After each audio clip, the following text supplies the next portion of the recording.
everybody. Welcome to our first Expo Pass webinar of 2024, Decoding Event Marketing, What Works and What Doesn't. I am delighted to have you with us as we dive into the complexities of successful event promotion. Over the next hour or so, we will explore the dynamic relationship between technology, creativity, social media, and success in event marketing. We're going to offer some candid insights and valuable experiences to elevate your strategies. This is going to be a great session, lots of insights and great takeaways for you. So get ready to upgrade your event marketing game. I'm Kathy, the Director of Event Marketing at Expo Pass, and I'll be guiding our discussion today. I know a good number of you have attended our events before, but for those who have not and are not familiar with Expo Pass, we are an event technology platform that provides event organizers with a comprehensive set of tools for planning, tracking, and hosting events of all kinds. From on-demand badge printing to lead retrieval, Expo Pass is here to simplify your life as an event organizer. If you would like to explore more about us, please check out the website, expopass.com. You'll find that link in the chat, so feel free to check it out. Before we start today, I'd just like to go over a few quick housekeeping things. This event is an open discussion, so please interact in the chat. We want you to be part of it. Ask any questions on the topic. Again, you can use the chat. You can also submit questions in the Q&A box at any time. You'll see a couple poll questions pop up throughout, so we'd love for you to participate in those. It helps us to steer the direction of the conversation to see where everyone is at. In the chat, you'll see someone by the name of Lauren. She is the marketing manager on our Expo Pass team, and she will help to answer some questions along the way and drop in some links. We are going to be recording this session today, so an on-demand video will be available for you later today, and we'll share that a bit later this afternoon. And for all of you seeking CECs, you can earn 1 credit hour through the Event Industry Council for attending this event. Now, I would love to introduce our speakers. First, we have Channing Moeller, President of DCM Communications. Channing is an award-winning writer, marketing consultant, and avid public speaker. As principal of DCM Communications, she works with event professionals and business owners to increase their brand awareness and scale their businesses with refined marketing programs through group and one-on-one coaching. Welcome, Channing. Thank you. I'm so glad to be back here. This is going to be so much fun. We have lots of thoughts to share. Can't wait for them. And then I'd also love to introduce Tom McMahon. Tom is CEO of MCM, and he has worked on both the agency and client side across many international brands, including FT Live, NBC Universal Studios, Sky, and more. These roles have allowed for global exposure, working across local territories, as well as Europe, the US, Middle East, and Africa. Tom is very well versed on the latest and most effective platforms and channels, and is passionate about showing his event sector clients how they can utilize them to stay ahead of the competition. Thanks for being here, Tom. Wow, what an intro. Thanks for having me. I think I'll click that up and just post that as my LinkedIn header or something. That's lovely. Yeah, I'm really excited. Perfect. I'll send it your way right after this. Good stuff. All right, guys. Well, let's dive into some questions. So first one, let's talk a bit about technology. How can event organizers effectively utilize tech to enhance the promotion of their events? And even more specifically, what type of AI or new software are you using? Channing, let's start with you. Oh, okay. You said the 2 key letters, and that is AI, and I have lots of thoughts here. So I think there is a very big, of course, there is a discussion about AI, right? It is everywhere. It is new, it is shiny, it is fancy, and it can make certain things in your life a whole lot easier and go faster. But I want to preface that as wonderful as there is talk about AI, there is only one redeeming factor that I have found long-term in marketing, and that is the first draft, right? If you have ideas, or let's say you were struggling on what is the right words to use for this? What is the message that I need to get out there? How do I make this sound appealing to my target audience? Oh my goodness, AI can be so fantastic for just literally a word dump, right? Vomit all of the thoughts, random as whatever they are. I want to try to reach these people. I want to try to sound this way. And it will spit out some very eloquent words for you. That can make the I'm terrified of sitting at a computer and a blank screen go away, right? Like it can be so helpful to get you going, but I really, really, really want to stress that once that comes back, you really need to add in the human element to it and read through, right? Because this is, I mean, it's not real, right? Every fantastic movie out there has shown us it is not real, right? It is not a human. And so in events, you are all about human interaction. It is about creating an experience for people. The same thing really does need to come in with the marketing. So I think it can help you write things a lot faster. It can help you refine your message if you are stuck. But I really want to stress of like utilizing it from a marketing standpoint only to like get the ball rolling. And, you know, for the sake of a football analogy, you start at the 30-yard line as opposed to at the opposite end zone. You're going to get across the field a lot quicker.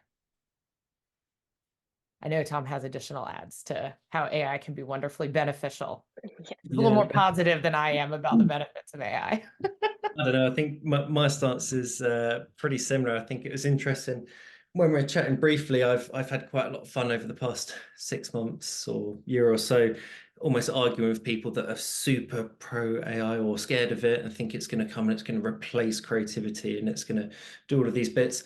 That's really not where my head's at. I think exactly as you said there, it's a really useful tool and it can help out with little boosts, things like research. One of the ways that we use things like ChatGPT is for helping out with building personas. So if there are certain audiences that we're looking to create campaigns to speak to, it's a really nice way of finding out a bit more about that persona, how they consume content, how we can really tailor some of the creative, etc., that gets put in front of those people. And my favorite way of using AI at the moment actually is almost in an anti approach, where within our creative teams, if we're working on a creative brief, we put that creative brief into ChatGPT and ask for, the AI response of how we should go about responding to that brief. All of the answers that come out we'll put up on a whiteboard, and we as a creative team have to avoid those. So we're almost using AI to tell us what is the boring, what's the expected, and then from that we can spring off of all of this fun and crazy stuff that maybe we would have never have got to. So it's a nice way of showing what the standard is and then going the other way. Well, it's like market research, right? It sounds more like you're using it as like a market research tool. And I think I also want to, preface, like, to be clear to anyone who may be one of those AI is the best thing ever kind of people. It can be really beneficial in an event planning standpoint, right? You want to analyze a whole bunch of data and get some like real big takeaways from it. You want to help customize schedules for people. Like, I think from the planning side, it can be much more beneficial, but from a marketing side, see, even my cat has lots of thoughts on this. Like, we really need to rely on people and kind of that human element. Like, let's use this to kind of springboard us forwards.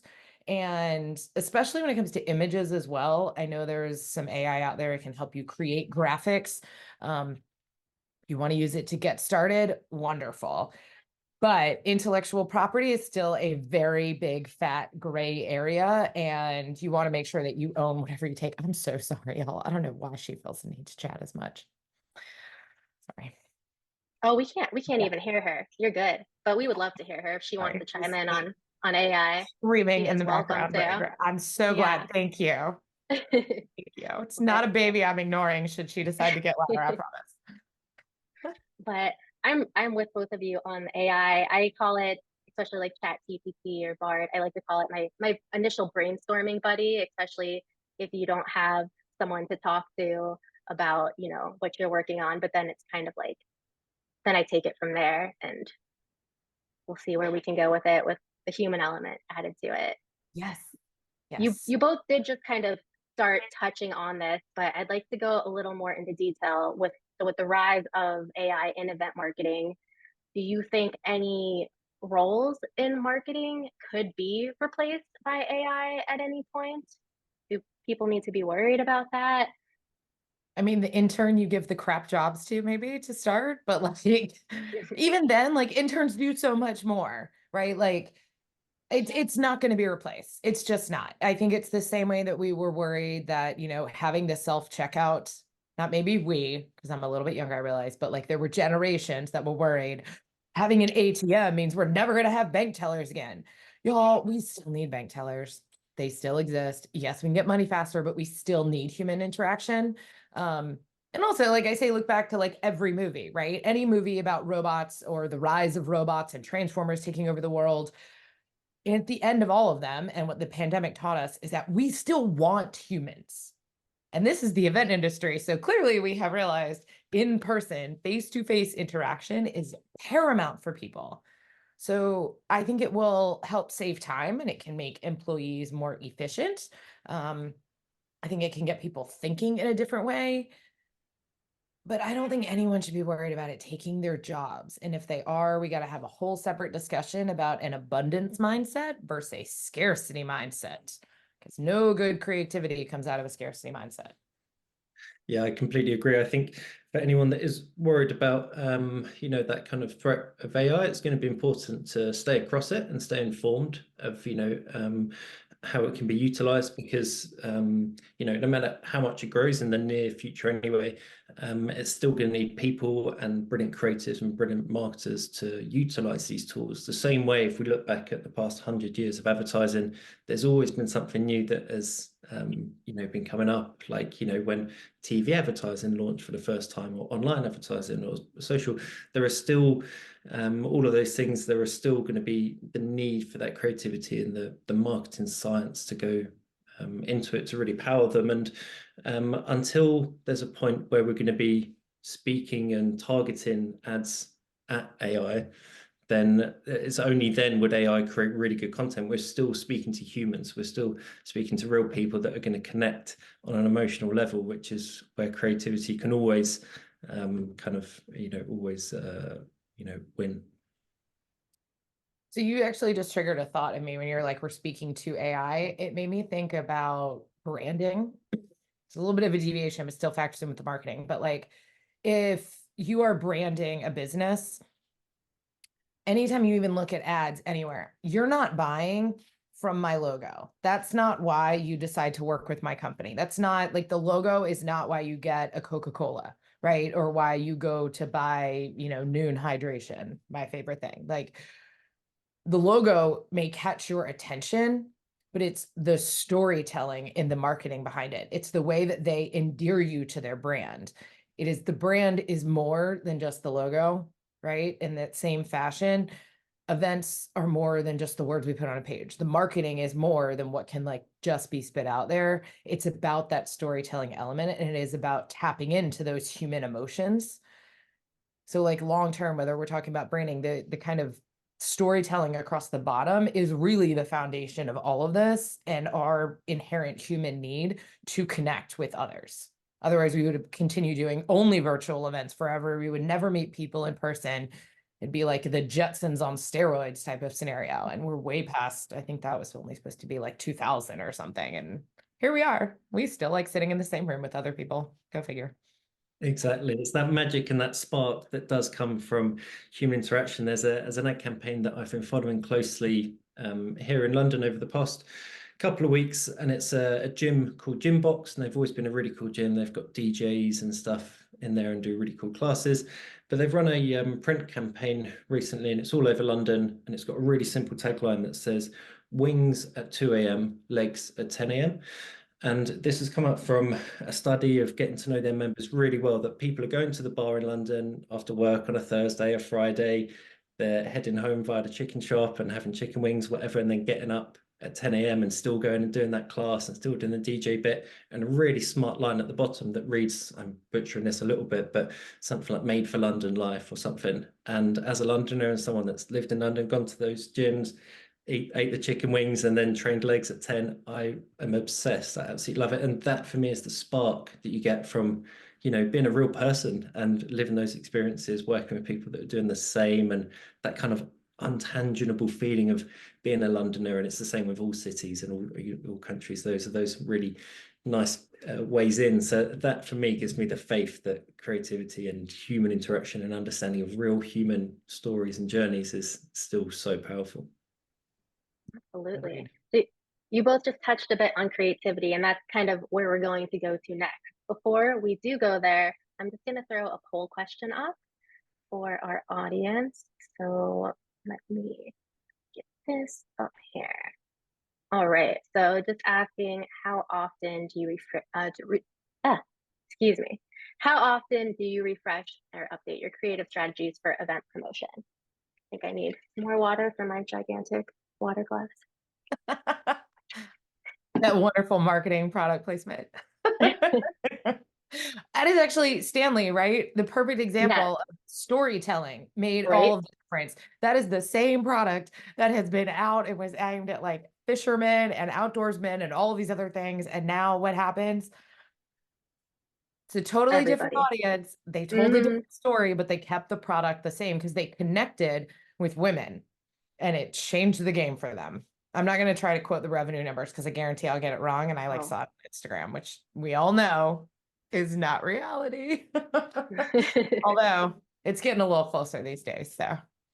nonetheless, yes. But again, such a good example of a brand that is keeping that human element at the heart of it. I loved seeing, I think it was at some point last year, there was quite a scary story of a woman's car that caught on fire and her Stanley was in the drinks holder. And she went out, no one was hurt or anything. Luckily, she filmed a TikTok of her picking up her Stanley and shaking it, and there was still ice in the Stanley, and the whole car had burnt. Stanley then, within 12 hours, 24 hours, got in touch, bought her a new car, treated her some bits, and you stand all of those bits as well. But it's that smart thinking, and it's the human bit at the heart, knowing that that's someone's wife, sister, friend, colleague, etc. And for me, immediate brand loyalty, and for everyone else as well. And it's that human bit that keeps us really close. So that was a brilliant example that, again, I saw last year that puts creativity and kind of human emotion at the heart of everything. Well, I think it also showed a great, I mean, being opportunistic when it's like there's a positive way to be very opportunistic, right? You don't have to jump on like every trend that's out there. And I know we're going to get into like social media marketing as well, but like you don't have to jump on everything. But when it fits your brand, yes, ride that sucker like a bull in the rodeo. Like make sure you take advantage of it. Definitely. All right. I'm going to take a quick look at our poll and then we'll get more into our questions. So it looks like the majority of people, 49%, occasionally update it as needed. Makes sense. And then next up is 33%. So regularly, people are always looking for new ideas, and then kind of, less for rarely and never, which I'm Mhm. glad there's not a ton for never Yeah. because we know that's important. But getting into creativity, how can event organizers leverage the creative elements to effectively market their events? Who So was going to yeah, go? Shannon? no, you go ahead. Did you have something to start with? Well, I just thought it was interesting from the poll there, the responses that came in. I think the majority of people going for occasionally, that's probably the most realistic um, position for all kind of marketers. I think we'd love the idea that we can do it regularly and we can always be updating the strategy and always be absorbing new things. Then where possible, yes. But I think as long as there's a kind of a regular point every couple of months that we're taking a step back and looking at, are we doing the right thing? What are our competitors doing? What are different industries doing? That's something which I always kind of stress within the events industry. There's so much interesting stuff going on in all other industries to learn from and to kind of pull in. And also huge congrats to the people that answered never and have nailed it. I'm very jealous. I think that's a great achievement. But so I'm going to challenge that just a little bit there. I do agree. I think like regular benchmarks, like the always or like regularly, that is so fantastic. And I'm really, if any of the people that voted that are not part of a large marketing team and it's like just them, or they have like one or two other people, then I want to know how you do it, because I think the regularly is 1,000% possible when you have a team of 20. Like for sure. I mean, I have worked in those marketing departments and we had someone whose entire job was literally just analytics. They looked at all the things and then they told people, well, here's what I'm seeing. You should move your ads this direction. We got to look at social media moving more this way because here's where the trends are. Like that is a full-time job. So I think having regular benchmarks, to your point, whether it is a month or it's every quarter, is really beneficial. To those that were kind of on the rarely or the never side, I would challenge that only to say it is great when you find what works. Absolutely roll with it, right? You do not need to reinvent the wheel for every single event and for every type of event that you're doing, or for every, like, depending on how often you're having them. If you have found what works for your audience, that is awesome. But also check every quarter and see what has changed in the analytics. Look at your data. Your data is going to tell you so much, because while you may have found a basic framework that can work for the format of the event or the way that you are promoting it, what we have as humans and the attendees have experienced in our lives in the past 3 months, in the past 6 months, in the past year since your last event has changed how we behave, right? You think back to 2 years ago. Are you the same person you were 2 years ago? Right? Things have changed. Your life has changed. Your perspectives have changed. You've maybe had a baby. You've maybe gotten a dog. Like, you've maybe started training for marathons. Like, these are things that shift your perspective and are going to change your buying behavior.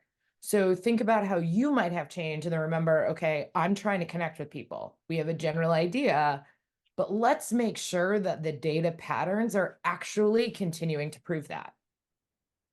And if something is off, like, there is nothing wrong. Sometimes things go wrong. Okay, great. Send out that email didn't work well. Okay, send out another one.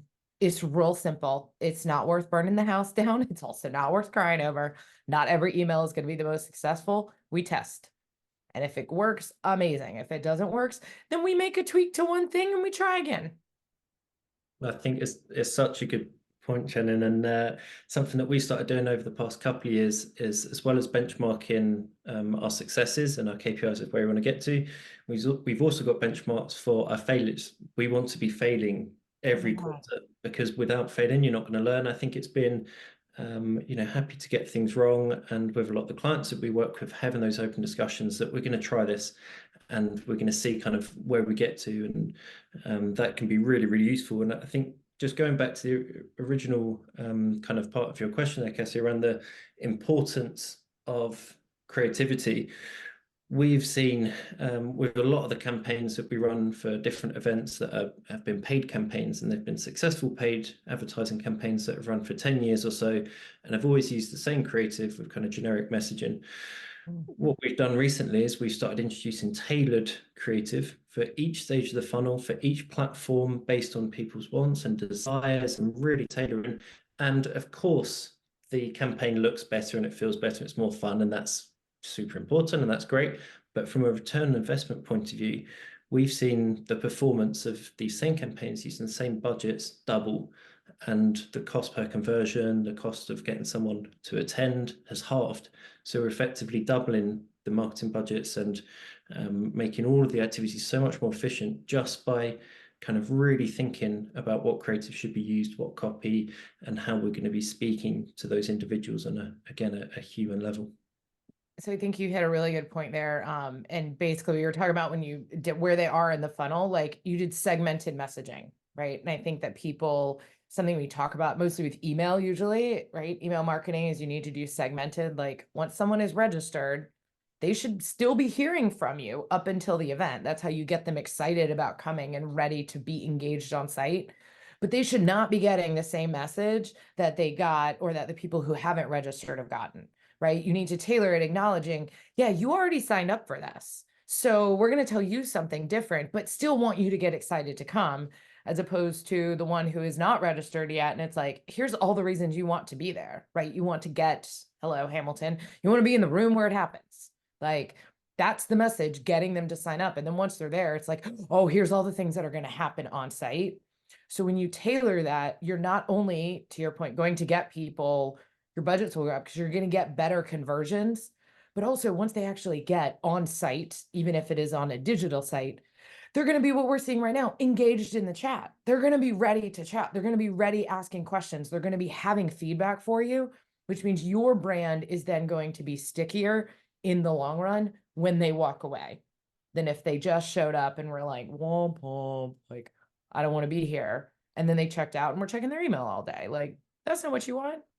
It's such an interesting point, Shannon, because I think, some people might think about once an attendee has registered, that's the end of the journey, and then that's it. And then we get questions afterwards of, how can we get attendees to be more engaged? How can we get people coming to the stand? Why did no one come to this amazing, recharge zone that we had, or this amazing competition, this event, and all of these other bits? It's so important to stay on that journey with the attendee from registration all the way through, as you say, to keep that really nice level of engagement when they then turn up on site and ready to go.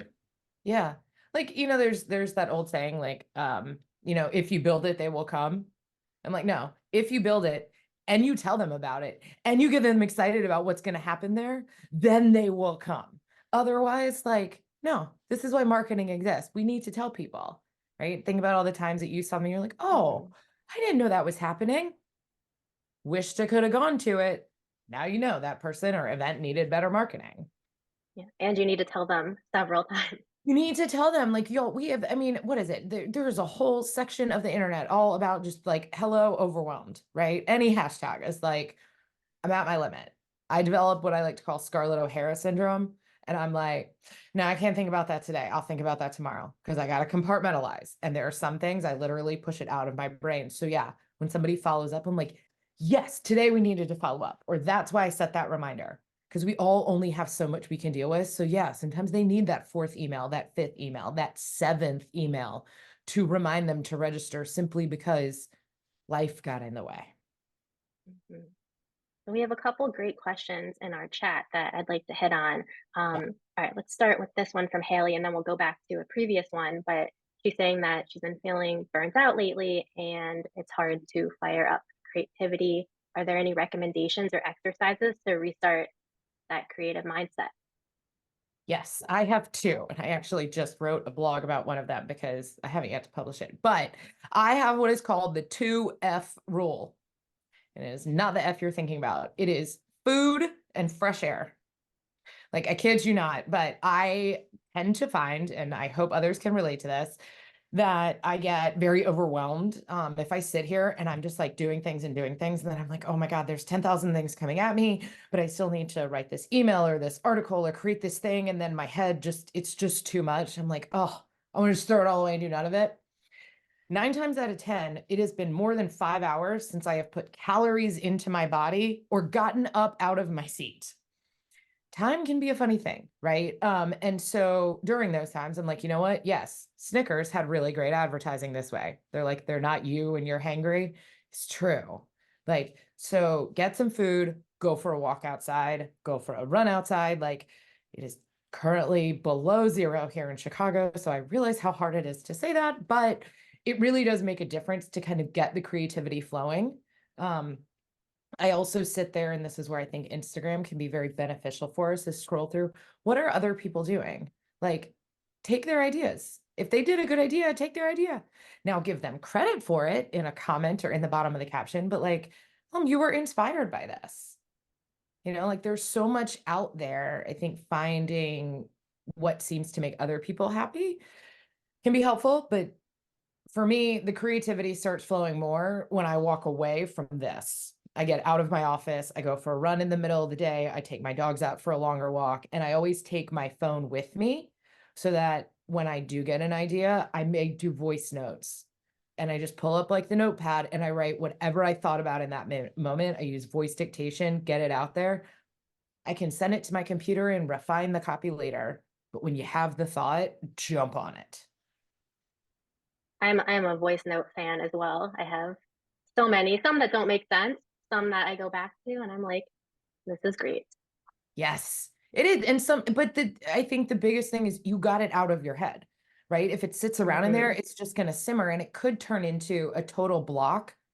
And the I'm creatively blocked turns into I can't get anything done, turns into why the heck am I bothering with this? And like, the rabbit hole of negative thoughts, none of which is going to help with creativity or productivity for that matter. I completely agree. And I think there's some brilliant advice. Shannon, I was writing down a few of those that it's like those things that we know. 2F rule. I love it. But It yeah, works. there's things that we know we should do, but we're often not good enough at keeping ourselves accountable to those. And two similar things that I find really useful for that. One that we everyone at MCM tries to do this at least once a week, and we block it in the diary and make sure that time is there for it. Something called a clarity break. So that is where you take 90 minutes of your week and you have to go somewhere that isn't your desk, it isn't your normal workplace, and you get rid of any tech and you completely get rid of it. And then you sit there with a pad and a pen and you want to write down, what your goals, what you're looking to kind of crack for that day or for that week. And you don't need to be solving or reinventing the wheel or anything. These can be really kind of short and simple tasks that you want to crack, or maybe some ideas, but not having the tech. It's amazing how your brain can just readjust after 10, 15 minutes and you're sat there and sat in an interesting place, a bench, and pen and paper is so good for doing that as well. So Big that's, fan. Big fan I yeah, of love notebook. that. Yeah. so that sounds really useful. And then something else which I'm not good enough at, and I try and do it more and more. But if I'm having a real block, and thanks so much for the question, by the way, and I appreciate that. Burnout is a horrible, horrible thing, and I'd say actually the most important thing is being kind to yourself as well. Like that's always going to be so important, and eating that good food or doing the stuff that makes you feel good. And almost in line with that, if I'm really struggling creativity, I think back to what are the small handful of things that I loved as a child. How do you wake up that inner child in you? And I think creativity is always linked to that. So for me, it might be just getting outside and going hiking or painting, or my real guilty pleasure is watching Tom and Jerry, those old school cartoons. For me, that's something that it just relaxes me and it brings out the inner child. And then the ideas just start coming and flowing in. But so yeah, those things that help me. Okay, so I have two other thoughts because you just said this, the child thing. This was like the simplest thing ever, but and I can't reach it right now, but I built a unicorn out of Legos. And it took like 25 minutes. This was literally, it's at ages 3 and up. We did not get super fancy with this, but it was the epitome of being able to see something all the way through from beginning to end. And it did, to your point, required going somewhere else. There was not technology involved.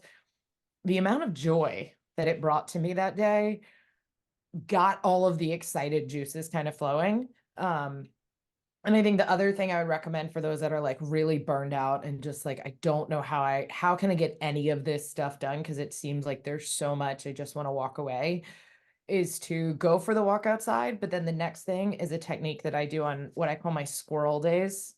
Because I saw this wonderful sign once that said, I don't have ducks in a row, I have squirrels and they are everywhere. Is I do one task at a time to completion, and then I get up and walk away. Like I just have to do one thing. It could be reply back to the client that has been holding out, like I've been delaying to get back to them, right? It could be looking at new PR opportunities. It could be writing one LinkedIn post, but it's one thing.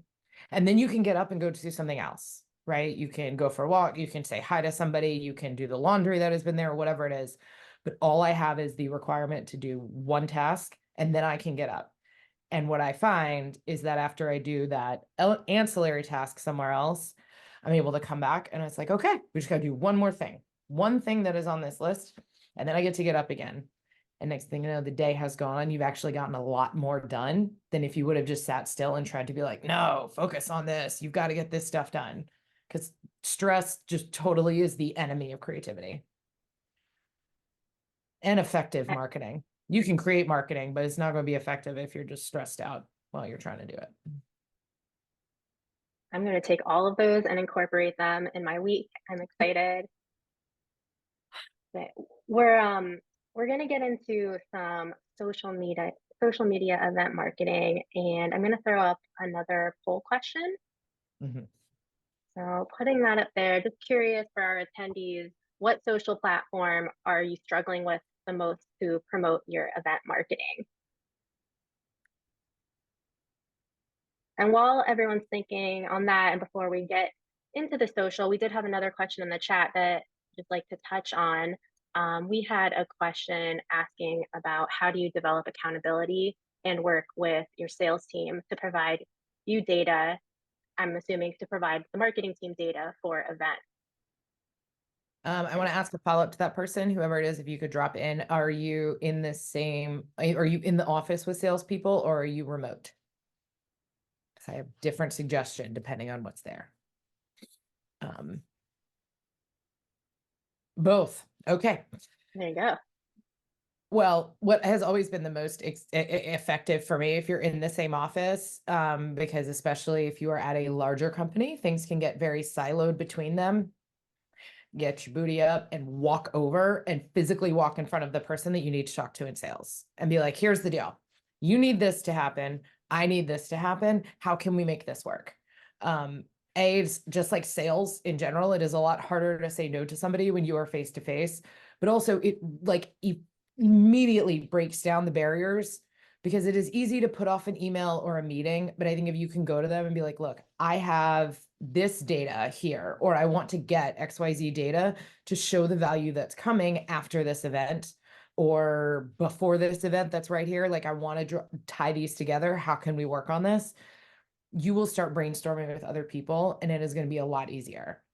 If you are remote, find out who the person is in charge and explain to them, look, we have not talked about this a lot. I want to make sure that we are all working towards the same goal, and I am designing an event that accomplishes your goals, which their goals as salespeople is to make more money.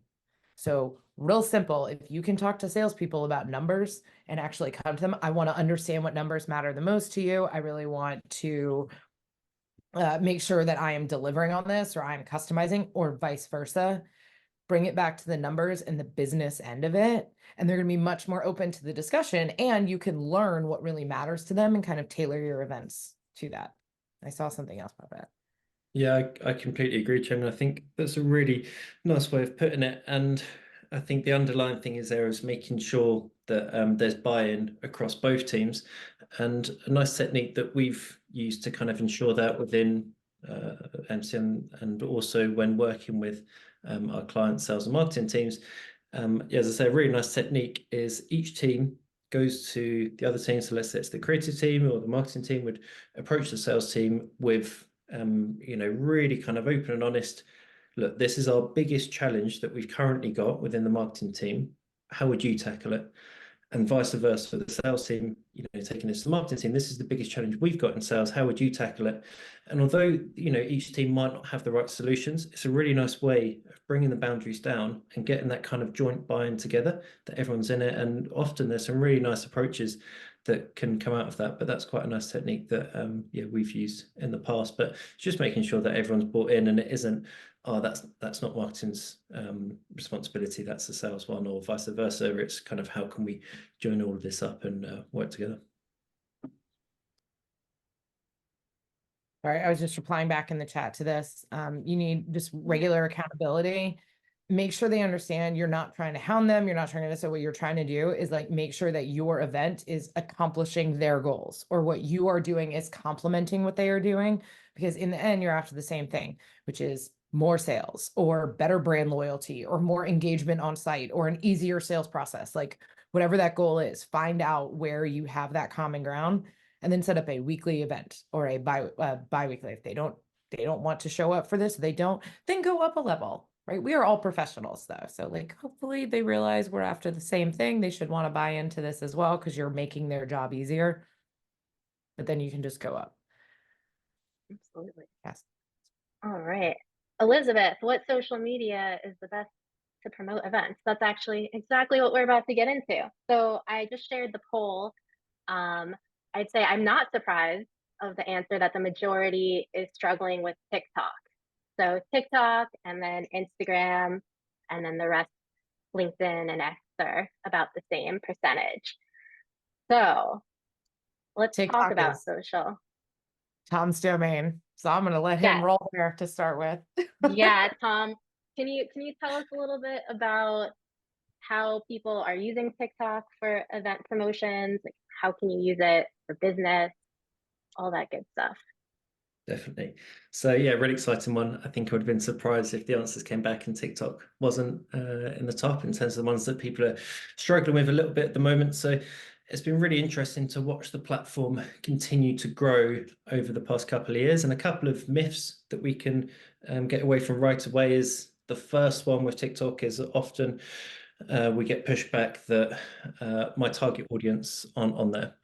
And I can quite confidently tell you now that you can quote me on this, doesn't matter what industry you're working across, your target audience are there in some capacity. So because the platform has grown so quickly, and the amount of users that are on there, there are going to be some people that are there. So there is going to be an opportunity to start creating content and see what could be done. In terms of how best to utilize it, with it still being a fairly young platform in terms of how long it's been around, there is, I'd say, a lot more creative scope to have fun with it. When you look through the content that's on the platform, it isn't, super polished video content. It's not things that have been, spent ages in production houses or with fancy cameras. Instead, it's the stuff that works well. It's the smart ideas that really relate to your target audience that are then filmed and produced in a kind of a user-generated style. So I would say, just test it, start creating content for TikTok, have a look what other brands are doing, leverage some of the trends. And unlike a lot of other platforms, this might be a little bit controversial, where quality is the most important thing. Although the quality is important on TikTok, the quantity is what's going to really start getting your brand out there and your voice out there. I would go as much, frequency wise, start posting as much content as you possibly can. Post content around the things you think the target audience would like. Post things about the things that they might not like, or the things that you like, or the things that, start building different personas in your head, and create that content, get it out there, and then look at the numbers and kind of see what's working for you. So that's from an organic point of view. I would, go for frequency and get things going. Quite, something that we found to be quite amusing is often the ideas that that makes people within the business nervous are the ones that work really well on TikTok. Again, please don't anyone quote me on that. If you get a finance director or whoever it was putting you aside, but it's that riskier content that works well. So that's from the organic side. From a paid perspective, anyone running paid activity, the time is now to utilize the platform again. With it only been around and really growing aggressively for a few years, the cost is much cheaper. So the cost of advertising on TikTok is a third of the cost still than Meta. So that's your Facebook and Instagram, etc. So there's a lot of opportunity to reach more people than you would do on the other platforms in a fun and engaging way. So we were talking briefly about the funnel and how to use different platforms at different stages. TikTok's going to be great for that upper funnel activity, where you want to get a load of messaging out there, and then start thinking about some of the other hard-working platforms such as LinkedIn. That's going to be much harder hitting in terms of getting those conversions, but TikTok's going to be good for the awareness stage. But I could speak for hours and hours and hours about TikTok. It's a really interesting platform with so many different nuances. And if anyone wants to hear more, let me know. But yeah, those are some kind of initial thoughts I would say around it. But yeah, give it a go. So, go ahead, Cassie. Oh, I was gonna play off that as you started talking about other platforms, and we'll get more into that. What are your thoughts on X? Is that still something that you want to use for your event marketing? Should we say goodbye to it? I feel like I've heard such mixed things going on. There's one reason to use X, in my professional opinion, and that is to connect with journalists. Journalists are still putting, yeah, Patty, you got it. Like, brands are not there. I think it's in the news regularly. We want something that's reliable. We don't want to, they don't want to put money behind something that is a powder keg waiting to explode again. Not once, but again.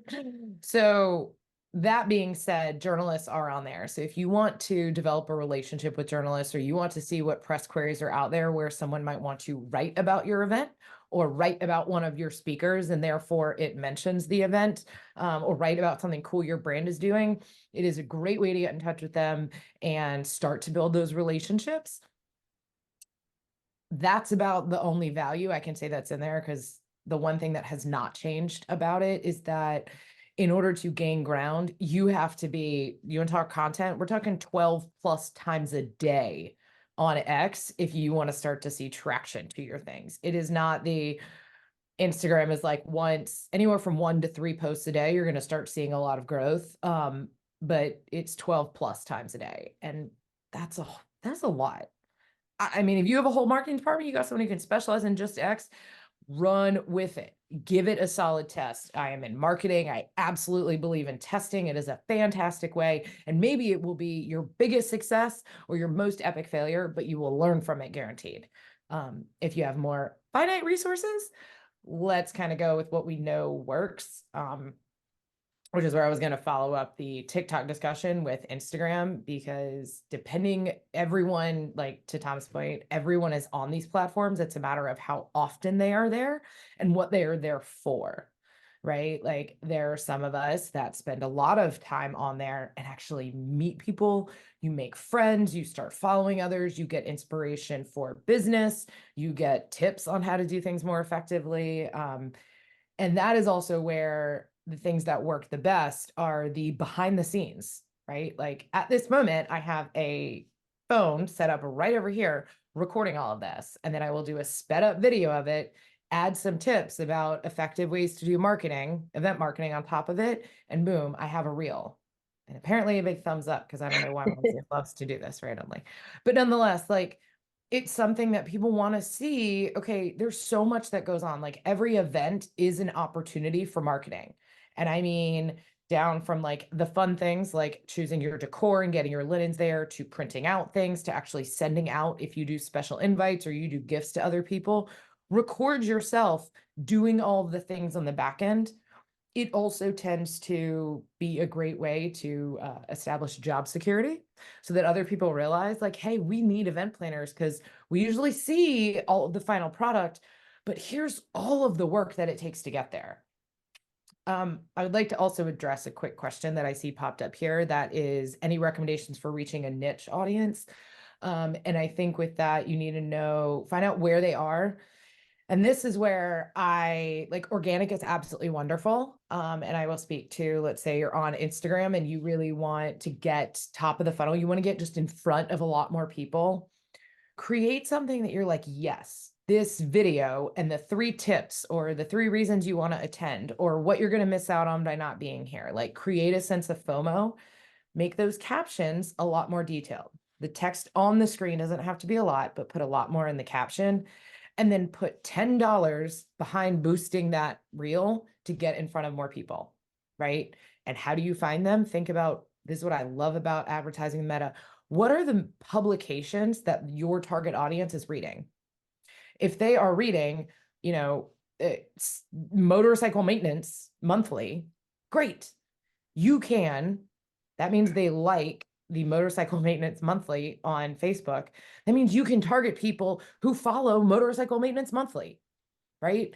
Is it going to be a huge audience? I know nothing about motorcycles, so I don't know. But if I want to target runners of any kind, I know the exact publications they're looking at. I know the websites they're going to. So I target the people who are already engaging with these very large brands and have created a very large platform.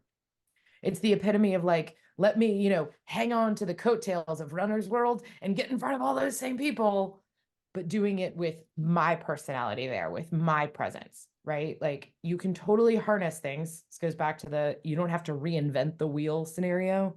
Just find where it is and take inspiration from what other people have done. And if you're going to utilize their idea, give them credit for it. Inspired by XYZ person to do this. Save the audio that looks to be trending and use it when you're ready. Like, it can be great. I couldn't agree more, Chandler. I just wanted to pull something out that you said there, which I thought was brilliant. I wrote it down as you said it, that you mentioned what are they there for? And I think that's something that as marketers, it's so easy to forget, but it's so important when we're thinking about what platform should we use. Once we've identified, okay, well, we're going to create this content on TikTok and this content for Meta, it's really important that we're then thinking about what they're on that platform for.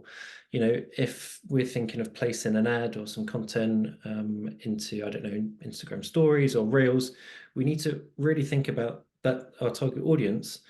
They're going to be flicking through and they're probably seeing photos of their friends, and they might be seeing photos of their friends' kids and, a band that they follow. And then suddenly they're going to see whatever your content is. And it's important that that fits with, why they've opened the app and what they're looking for, and making sure that it isn't super disruptive and it's not like some hardcore, I don't know, B2B messaging. Or it's important to include that. But I think always been really single-minded about what they're there for. And someone's just mentioned about how they're there to be informed or entertained. Oh, Yeah, that was you. that I was me. didn't, But I just had, I didn't want to lose the thought. See, when I have things, I write these down. Like, absolutely, write it down. But that's why people are there. They either want to be informed about their family, or because they're going there to do research, like how to do email marketing more effectively, or how to design your event with a better software, or how to use AI, for example. These are all things that are being talked about across platforms, right? People don't go to LinkedIn, though, usually to be entertained. They go to LinkedIn to connect, right? And to learn. They go to Instagram or to TikTok to be entertained. If information comes with that, like, okay, right? People on Instagram, I'll let you speak to the TikTok, but like people on Instagram or people on Facebook are going to be looking to just be entertained, right? So that's why they're sitting there at the end of the day, posting at 8 or 9 o'clock at night. Also, not a bad idea. Because what happened? I don't care how old you are. You finish work, you've done dinner, you've done children if you have them, you started watching TV, and then chances are you're getting bored with that, and you pick up your phone somewhere as you sit there, just, oh, what did I miss for the day? Right? That could be the time you're there. Get content in front of people and entertain them. That's why the behind the scenes photos and videos can be so impactful, because even if the content about it is informative, if it's you doing something, or it is the behind the scenes view of what it takes, it's going to stand out from the beautiful photos that people are posting of their snow days, or they're living in a frozen tundra of Chicago with a frozen scarf, because that's what my life is these days, apparently. Like, it stands out. It's that disruptive element, but still feeding into why they went to that platform to begin with. So speaking of Oh, content, um, this was a question that was submitted before the event by one of our attendees. If you have a small team and you just can't do it all the time, what type of content on social would you recommend is the most valuable for event marketing? Is it posts? Is it reels? Is it story? Is it a live video? What's the best thing to do here? So yeah, I can jump in really quick. I think Jen has probably covered a few of the bits, but around behind the scenes and the bits that feel real, as if kind of you're attending. But where we always like to start is why are people looking to attend? What are they looking to get from the event? Why are they going to be going? And then creating the content around that. So is this person going because they want to bring back some really useful insights to share with the rest of the team? Is this person going because they want a fun day out? Like, there are so many different reasons. Is it because they want to go back and tell their boss about all these amazing things they've learned and how they can integrate these to the team? There's no right or wrong answer, but if we can understand why it is people are looking to attend, then we can create the content around that. So that can be, showing the wealth of speakers that are going to be there, or it could be showing that there's going to be a DJ that's happening afterwards and a cocktail hour. Or once you've got that understanding of why people are looking to attend, then it can be a lot clearer of how to create the content. One other thing that we use to kind of test the content and see if it's fit for purpose is we ask it 3 questions when we're looking at a creative asset of a think, feel, and do. So when the target audience, see this asset, what do we want them to think, what do we want them to feel, and then what do we want them to do? And that's a really useful way to make sure that the creative and the messaging is super clear. okay. And then, sorry, I got distracted by another question that came through. Remind me where this was.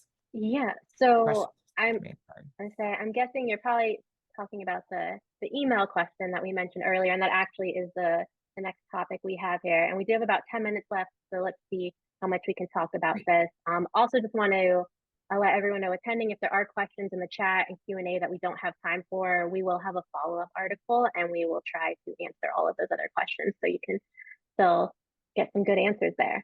But regarding email communication, should we still be using email? Is that a good method? I think Channing might have something I to have say about this. thoughts. I have thoughts. Yes, y'all, I don't care. Like, we have talked a lot about social, and I think Tom hit the nail on the head when he's like, social is the top of the funnel. I want to get in front of a lot of people. I want to get in front of the biggest group of my audience, whether it is large or small. It is more than the people sitting in your office right now. You want to get in front of them. Social is fan flipping tastic. But guess what? That is not where they're buying. Unless you are selling candles or clothing, they are not buying through Instagram. What they are doing is clicking a button that takes them to a landing page where they either have to fill out a form and they get to attend a free event, or they have to fill out and buy something, right? And actually do an e-commerce transaction. And what does that transaction trigger? An email. Ah! And what are we going to do after they register for an event? Get them into a funnel where they are dripped exciting content about, you've already decided, yes, you think this is worth it. Let me drive home the reasons you should be excited. You're going to get to hear from this person, and they have insert cool effects, right? And so cool insight that they're going to have. XYZ sponsor is showing up, and they're going to get you engaged by this, or they're going to be giving away Stanley Cups. Hello. People love free shit. Like, plain and simple. So if people are going to be giving something away, find out from your sponsors, what are you all doing to activate on site to get people to come over to you? If they don't have that yet, start giving them some ideas. Event sponsorships are a fantastic way for them to, as someone put here, like, get more out of that squeeze, right? Is like, make sure they've paid to show up or they've paid to put their logo on something. You want to get them as much engagement as possible, or you as the sponsor want as much engagement. So email, I don't care how much people decide to go on vacation or do a beginning of the year detox and be like, I'm not going to be on social media, or it's the worst thing ever. It totally pollutes our mind. It's comparison, blah, all the thoughts, right? No one walks away from email for a month. Let's be real. I think most people don't even walk away from email for their 1 week vacation. And that's assuming those of us in the US actually take a 1 week vacation. So are they going to read every email that you send out? Probably not. But are they going to read maybe the 4th or the 5th or the 10th? Yeah, because you are still going to be top of mind. Even if they're not opening it until they hit that unsubscribe button, you are still showing up. And if you are top of mind, they're going to get excited. If they are top of mind, then you're going to have a chance to get them further through that funnel so that they do show up as y'all did today and are like, yes, I'm learning all the things. It's going to be the best day ever, right? You want them to leave with a positive one. Email is where the money happens. No one is going to convince me otherwise, because I got all the data I can throw at you that shows it's the truth. Yeah, I completely agree. And I think because email's so well established and so effective, it's often almost a punch bag for these new technologies and these people that come through and say, no, forget about email. Instead, just use this, just use my new platform, just use this platform or whatever. I think, as it's always been, it's just, as marketers, it's important to think about your target audience. How are they behaving? And then consider the marketing mix. How are you using the different platforms and different, channels and strategies you have at your disposal to create the most effective campaign? And like anything, it's never going to be right. Just completely forget about that, or do this and only this. But yeah, I agree that email still has a super important role to play within the world of marketing. Well, and it's also what you own, right? Like, y'all ever remember when, like, every year it seems Instagram or Facebook or something has a shutdown day, right? Where everything freezes, no one can post anything. If you don't have those people email and you're relying on somebody else's platform, you just lost your audience, right? What if they decide all of a sudden one day, Mark Zuckerberg is like, I've had enough of this, and it just, like, burns the house down? I don't want to lose all of the work that I've done into cultivating a community. I want to be able to talk to them through email. And that is something that you will always be able to do. So it's really wonderful for safeguarding all of this effort you've put into creating the marketing content, is to get them part of your community, not just an online community. Absolutely. We are just about out of time, unfortunately. And we do have a few more questions that I wish we had time for. Like I said, we'll do a follow-up article that I will email out to everyone who attended so you can see what those answers are. We'll put some resources in that article as well. But I just wanted to take a minute to thank you, Channing. Thank you, Tom, so much for being here. Thank you to everyone who attended today and